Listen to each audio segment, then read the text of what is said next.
त्या ब्रह्म राक्षसाचा शोध घेत घेत अरण्यामागून अरण्य धुंडाळली, पण त्याचा काही थांब पत्ता लागला नाही. तेव्हा असंच पुढे व्हावं. हे काय पाहतो आहे मी? ही कुणीतरी व्यक्ती भक्ती मार्गामध्ये रममाण आहे, पण या निर्भीड अरण्यात नाही नाही, कारण तो ब्रह्म राक्षस मायावी असल्या कारणाने मला जगविण्यासाठी हा खेड्याच्या वेशात बसलेला आहे. तेव्हा मागचा पुढचा विचार न करता याचं शी धडा वेगळा करावा.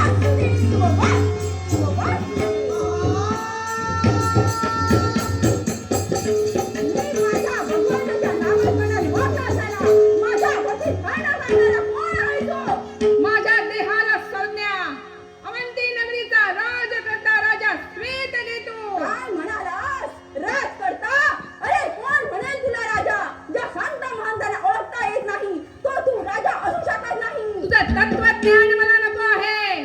मला सांग, तू इथं काय करतो आहे? अरे तुझे डोळे फुटले की काय? माझा काडीचाही अपराध नसताना माझ्या वकील फायदा काढलास. कोण म्हणेल तुला क्षत्रिय? हा चांगला शहाणा आहे. माझी नजर चुकून इथं येऊन साधू झालास, मी तुला सोडणार नाही. अरे मला सांग, मी तुझा असा कोणतं नुकसान केलं जेणेकरून तू मला छळण्याचा कार्य करतो आहेस? अरे राजा कसा असावा? ज्या ब्राह्मण आणि क्षत्रियांना साप बांधले ते त्यांच्या रक्षणासाठी, पण तू त्याचा घात करण्यासाठी निघाला. त्याचं चांगलं फळ मिळेल तुला. तू काय करणार शासन?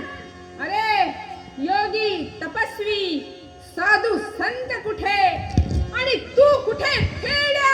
अरे मी खेळला झालो काय? अपमान मान खाणारा त्याचं भांडण काय करू राहिला? अरे खेड्या, तुला शासन केल्याशिवाय राहणार नाही. अरे अंगाला फासुनी राख, डोळे झाकून करीती पाप, असे तुम्ही संधी साधू. अरे रे, तर पायाची आग माझा मला दिसते आहे. म्हणजे परमेश्वरा, जगाच्या उद्धारासाठी तुझी ही विभूती पण आज राग झाली काय अरे रे? एवढंच नव्हे, तर या वडाच्या पालंबा घेऊन फिरणाऱ्या गोसावळ्या आहेस तू. अरे अहंकारी उन्मत्त राग करता. कोणत्या पापी माझ्या पित्याने तुला जन्माला घातला? फक्त भूमीला भार. तू राजा नसून बाजा आहेस. मी गोसावळा झालो काय? अरे दाढीवाल्या बोकडा, मी तुला पूर्ण ओळखलं आहे. अरे वृक्ष देते छाया आणि बुवा देते बाळा. अरे नादान सैताना, म्हणजे माझी योग्यता तुला ओळखता आली नाही. अर्थात तुला आता शिक्षा झालीच पाहिजे. अरे ब्रह्म राक्षस होऊन माझ्या नागरिकांच्या गायी गुरांची कत्तल केलीस, त्यांचा मांस खाल्लास, मग तू ऋषी कसला?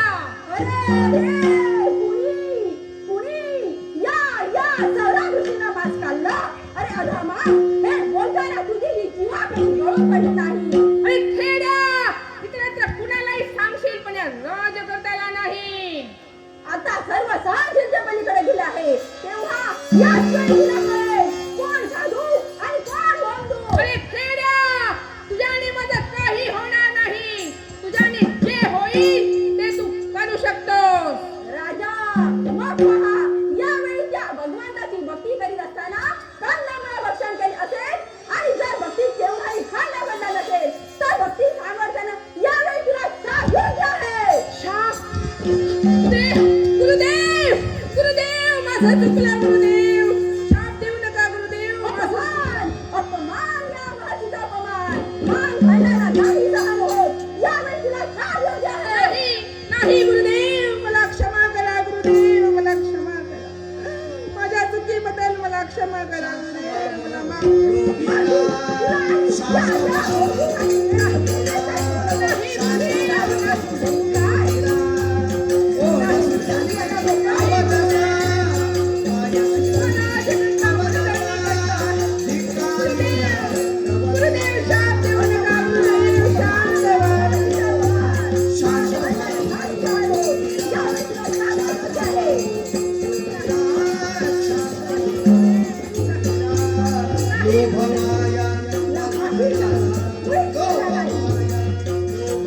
Hey, come on.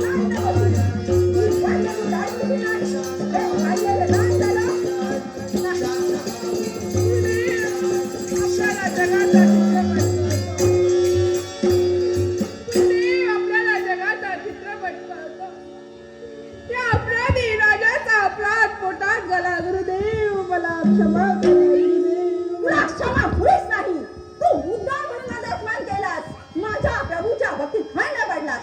नव्हे तर वृक्ष देते छाया आणि बुवा तिथं बाया.